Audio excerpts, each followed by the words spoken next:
CBS News has learned the talks on the Iran war in Islamabad are trilateral direct talks, making them the highest level face-to-face meeting between U.S. and Iranian officials in nearly half a century. CBS News reporter Haley Ott joins us now from our London bureau. How are the other Arab nations in the region reacting amid this ceasefire? Hello. Gulf nations have certainly welcomed this ceasefire in terms of the fact that they were facing frequent drone strikes, which were causing physical damage and also huge economic disruption in the region. But everyone is extremely cautious in whatever optimism they may have that these talks will result in a ceasefire that's more permanent or would offer an end to this conflict. And trust in the region has been violated. The Gulf states were taken by surprise when Iran started targeting them, when they weren't actively carrying out strikes against Iran. That has violated trust in the region.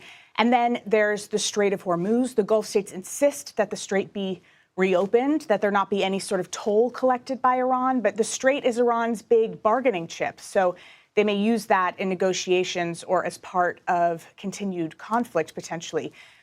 These nations are all taking stock of the situation and assessing what lessons they should learn about the threat of drones as well. And also how dependable the U.S. is as an ally, because this has caught everybody off guard in the region. And there's a real sense that there needs to be a recalibration going forward.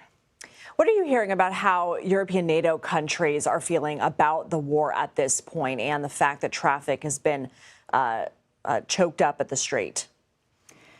In terms of the war, European nations have been very clear about how they feel about this conflict since it began. They've not joined the United States or Israel in it. They've said they want a diplomatic solution. Some have condemned the war as illegal and wrong.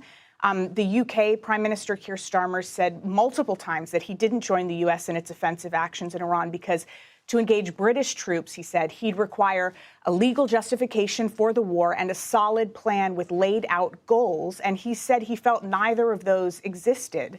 He and other European nations have also been adamant that Israeli strikes on Lebanon must end. He called them just wrong. Fundamentally, this war is incredibly unpopular in Europe. It's having a huge economic impact here, as you said, on fuel prices. We're hearing that there'll be jet fuel shortages in a matter of weeks, and flights are going to be canceled in Europe as a result. But also, many people here fundamentally just think it's wrong. It's soured and already souring view that these countries have of the United States and of President Trump. And countries here are recalibrating for a future where they're much less dependent on the United States. Haley Ott, thank you.